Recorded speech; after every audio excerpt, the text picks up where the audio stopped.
भगवान जौना समय बाली के बध कइले बनी, बाली गिरल बा, आंख से झरझर लोर गिरता।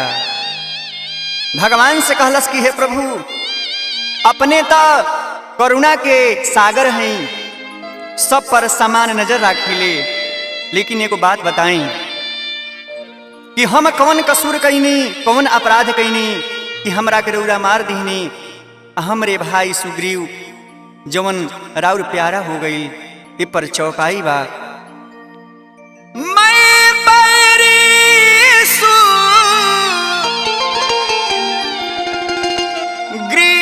प्यारा, अकारण कवन नाथ मोहि मारा। हे प्रभु, रौरा हमारा साथ में धोखा कइले बनी। बाली कहता आर निक नहीं कइनी प्रभु जी,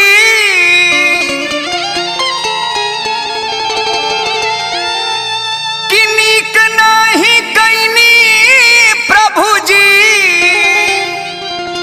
आर बर के बढ़ाई के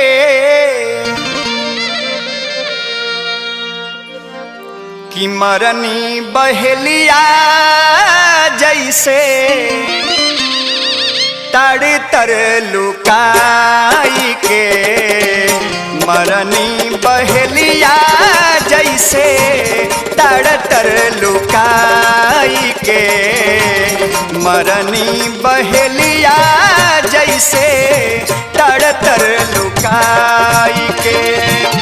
निक नहीं कइनी प्रभु जी, निक नहीं कइनी प्रभु जी, बर के बढ़ाई के।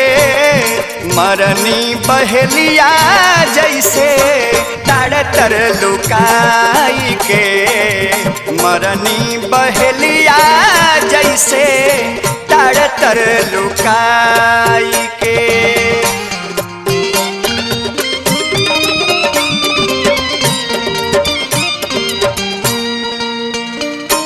बाली कहलस कि हे प्रभु, सारा संसार अपने के भगवान कहेला, लेकिन भगवान के काम ई ना हो कि छिप के मारे के। यदि रौरा वीर ही बनी तो हमारा सामने आके लड़ाई करती, हम रौरा वीरता के देखती कि कितना रौरा वीर बनी। कहले यदि रौरा रहती वीर, सामने से मरती तीर।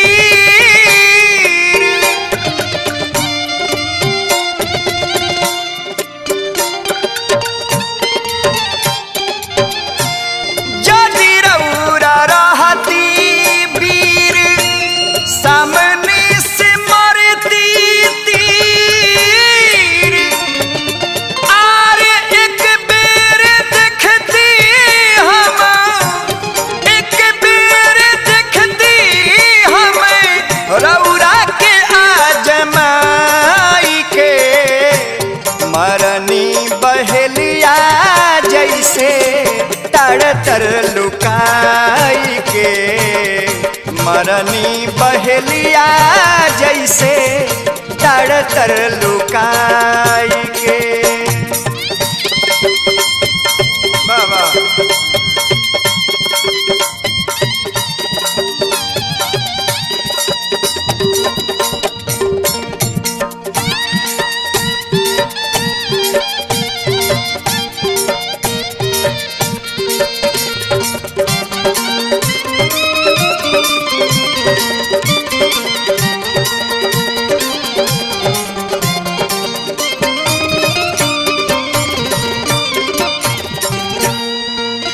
और ई बाली कहले कि हे प्रभु,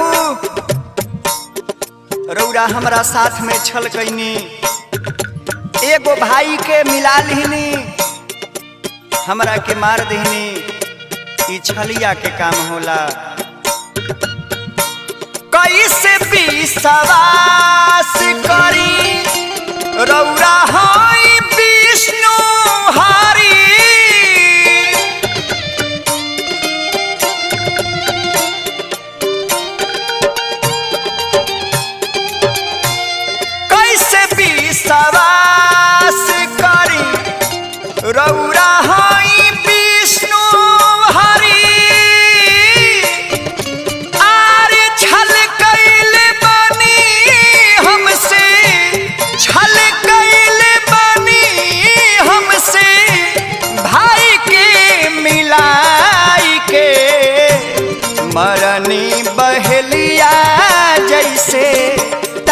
तर लुकाई के मरनी बहेलिया जैसे तर तर लुकाई के।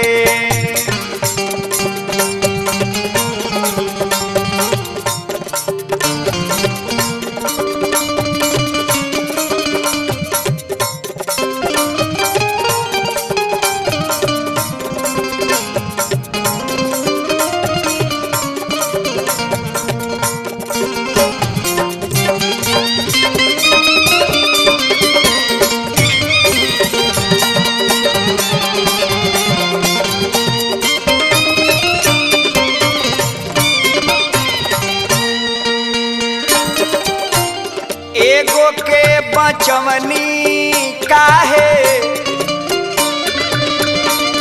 दोसरा के मरनी काहे।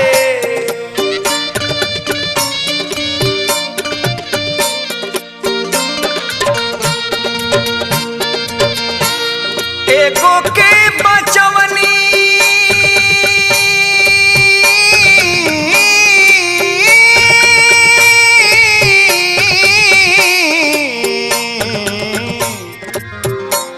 बचवनी प्रभु जी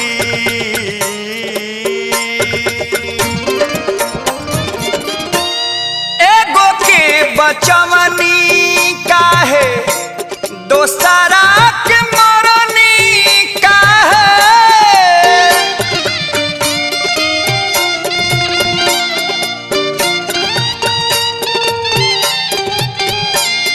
एगो के बचवनी बचवनी काहे दोसरा के मरनी काहे। राहुल विनोद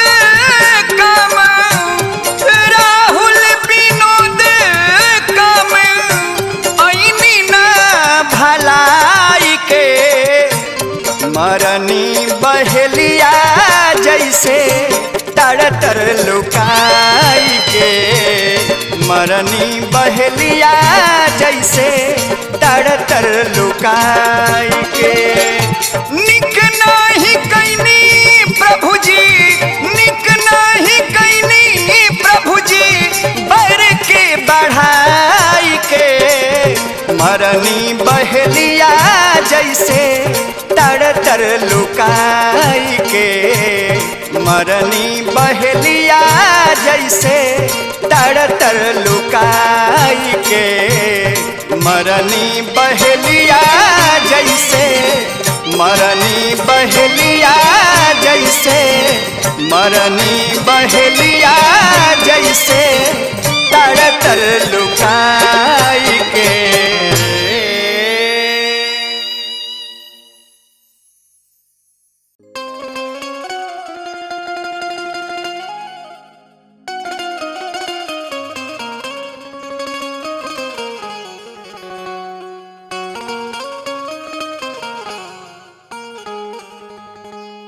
भगवान के जवना समय वनवास होता माता जानकी जी झरझरवा तरी प्रभु राम के चरण पकड़ के कह तरी कि हे स्वामी हम हूँ रौरा साथे चलेम हम रौरा बिन अधूरा बनी जैसे प्राण बिनु देह अधूरा बा जल बिनु नदी अधूरा बा वैसे ही हे नाथ हम अपने के बिना अधूरा बनी। झरझरवा तारी माता जानकी ये पर स्वामी जी के बड़ा ही सुंदर चौपाई बा। जिया बिनु देह नदी बिनु बारी अतो सियनाथ पुरुष बिनु नारी। माता जानकी झरझर रो रहल बड़ी कह तरी के हे स्वामी कह तारी जाना का दुलारी ए प्रभु जी सुनी बतिया हमारी कह तारी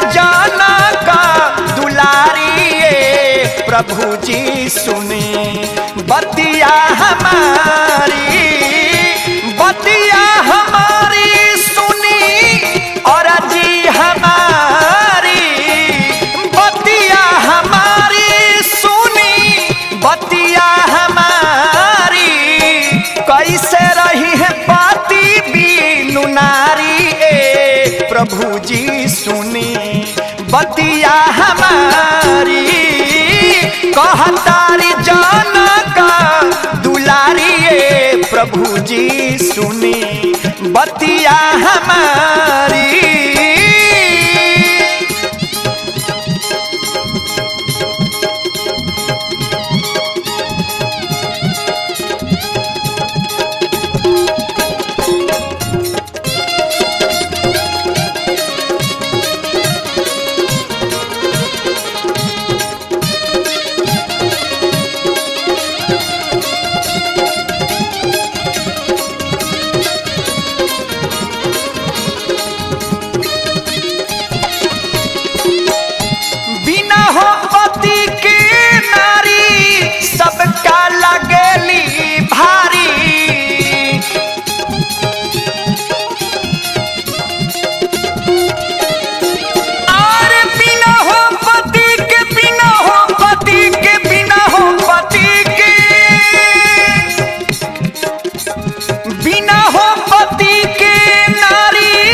सबका लगेली भारी जनी हमके ना जारी से तारी प्रभु जी सुनी, जनी हमके ना जारी से तारी प्रभु जी सुनी बतिया हमारी, कैसे रही है पाती बीनु नारी प्रभु जी सुनी बतिया हमारी।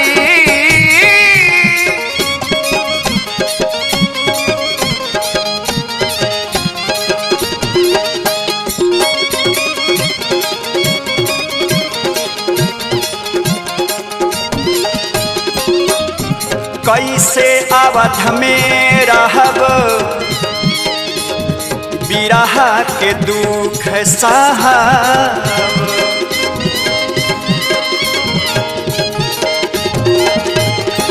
और कैसे अवध में, कैसे अवध में, कैसे अवध में,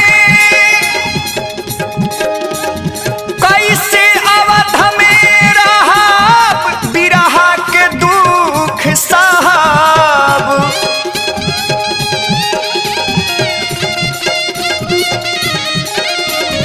कैसे अवध में रहब बिरह के दुख सहब, ना चाही महल अटारी प्रभु जी सुनी, ना चाही महल अटारी प्रभु जी सुनी बतिया हमारी, कैसे रही है पाती बीनु नारी प्रभु जी सुनी बतिया हमारी।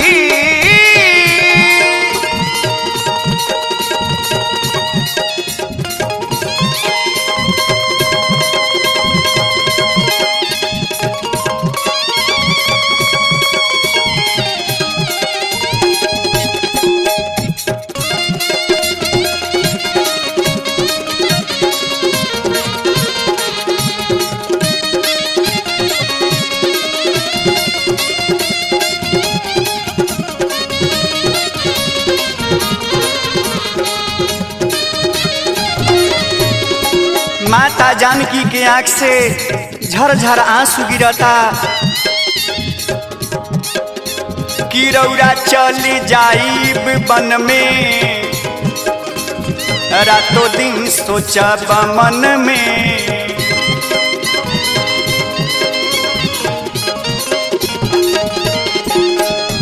रौरा चली जाइब वन में,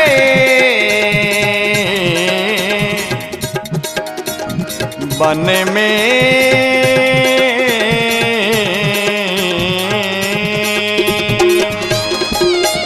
रौरा चल जाइब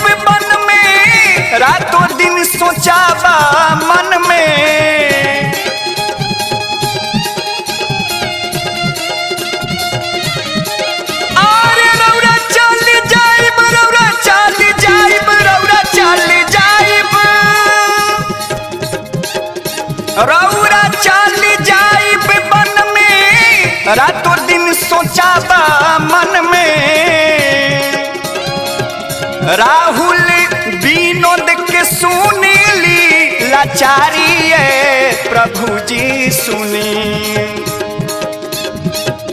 राहुल विनोद के सुनीली लाचारी प्रभु जी सुनी।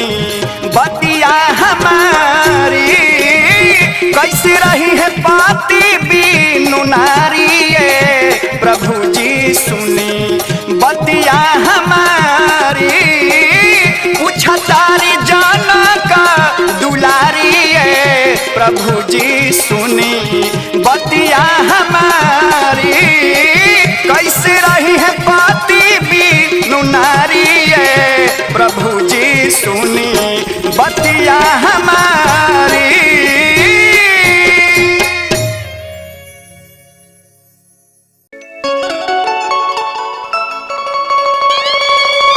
आई भैया, हनुमान जी जब लंका के अशोक वाटिका में गई बनी, माता जानकी जी झरझर रो रहल बड़ी। कह तरीके हनुमान हमार संदेशाई हमार स्वामी के सुना दीह और ये बात बता दीह कि हम लंका में ए राक्षस के बीच कैसे रहतनी। माता जानकी कह तरी कि कतना ले साही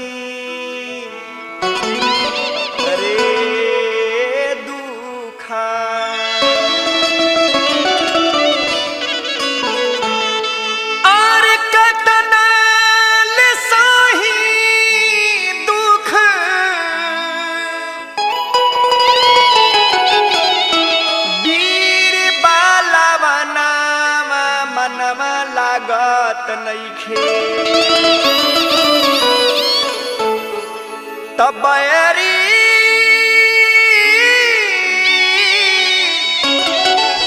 भइले बारवणमा मनमा लागत नइखे।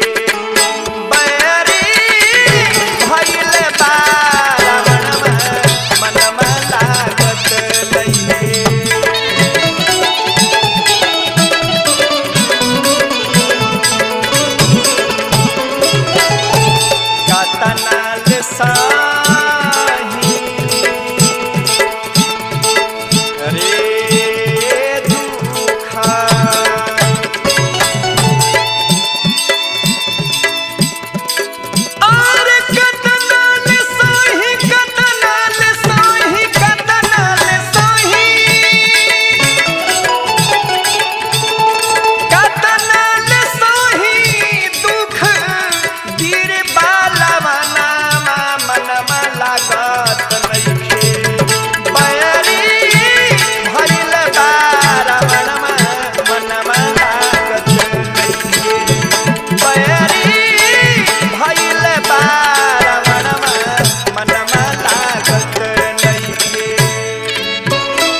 जानकी कह तरीके हनुमान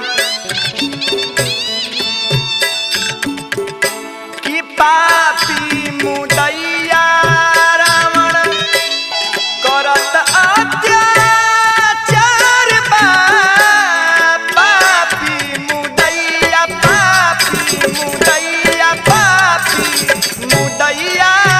रावण करत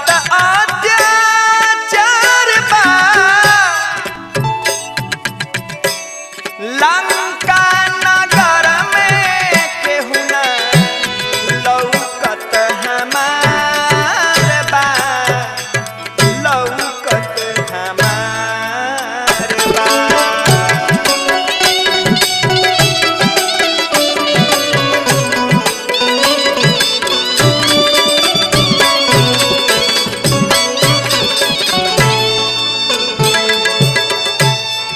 रातों दिन बिरह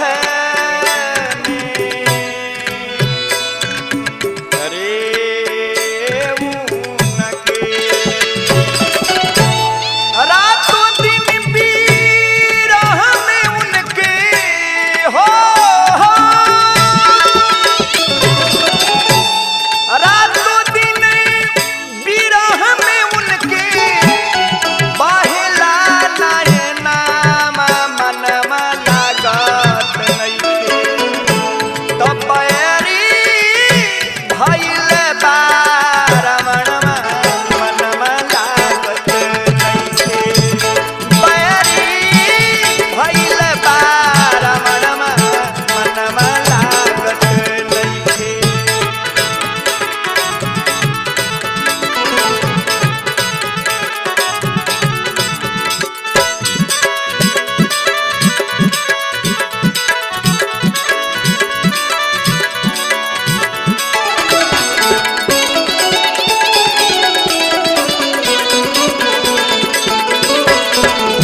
रामन हमके 1 महीना के समय दिले बा।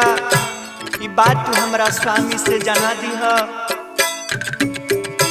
कि कमाने कसूर हमसे भइल बाटे भारी। कमाने कसूर हमसे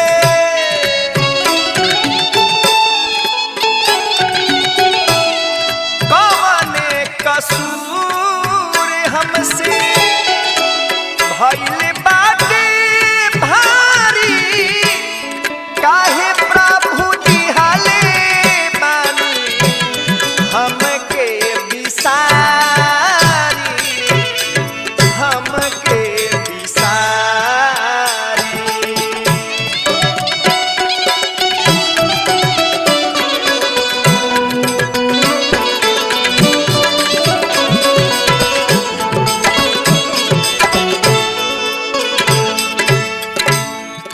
आफते में पारल रे बाटे। आफते में पारल बाटे हो, आफते में पारल बाटे हमारो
माया के संसार में ना केहू माई बा, ना केहू बाप बा, ना ही केहू भाई बा, ना केहू बहिन बा। ई सब माया के बाजार बा। वास्तविकता तो इहे बाटे कि सब केहू अपन अपन स्वार्थ खातिर जियता। कैसे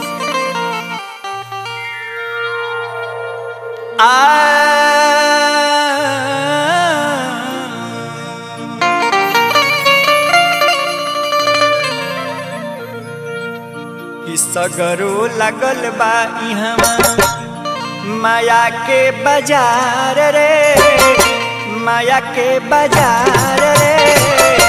चल रे बटोहिया केहू नइखे तोहार रे, चल रे बटोहिया केहू नइखे तोहार रे। सगरो लगल बा इहवा माया के बाजार रे, माया के बाजार रे। चल रे बटोहिया केहू नइखे तोहार रे, चल रे बटोहिया केहू नइखे तोहार रे।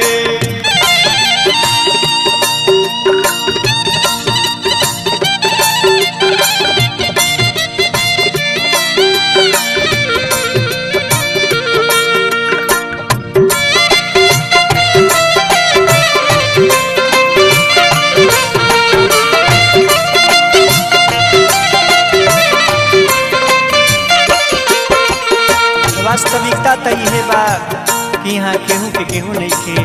कैसे यहाँ हित न केहू बा, नहीं कोई तोर संगती हो। सब केहू जियता सिर्फ अपना खातिर हो।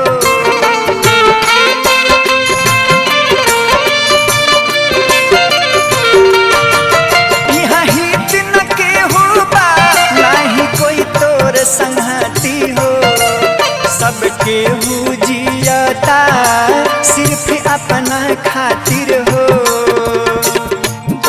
बहुत काम मिले, दोस्त बहुत काम मिले, दुश्मन हजार रे, दुश्मन हजार रे।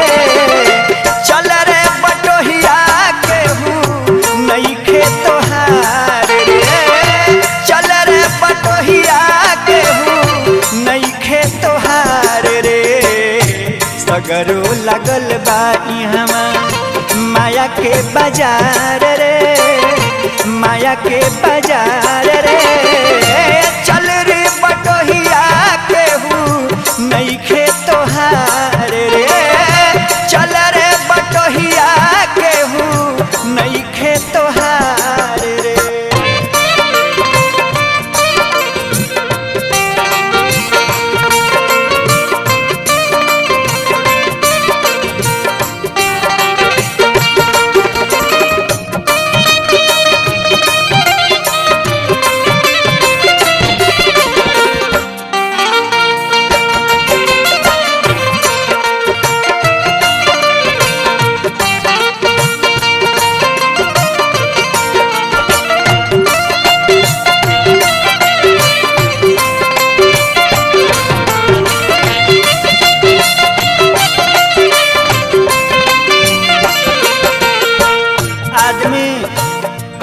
कर्म करके इतना बड़ा महल तैयार करेला, लेकिन वो भी एक दिन साथ छोड़ देला।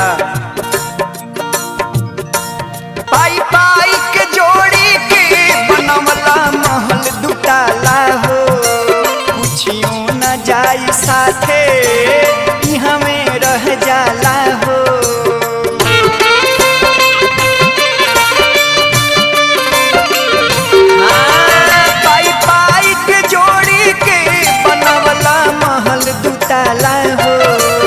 कुछियो न जाई साथे इहाँ में रह जाला हो।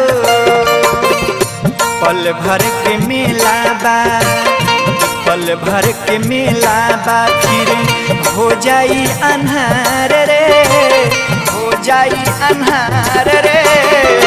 चल रे बटोहिया केहू नइखे तोहार रे, चल रे बटोहिया केहू नइखे तोहार रे। सगरो लगल बा इहाँ माया के बाजार रे, माया के बाजार रे। चल रे बटोहिया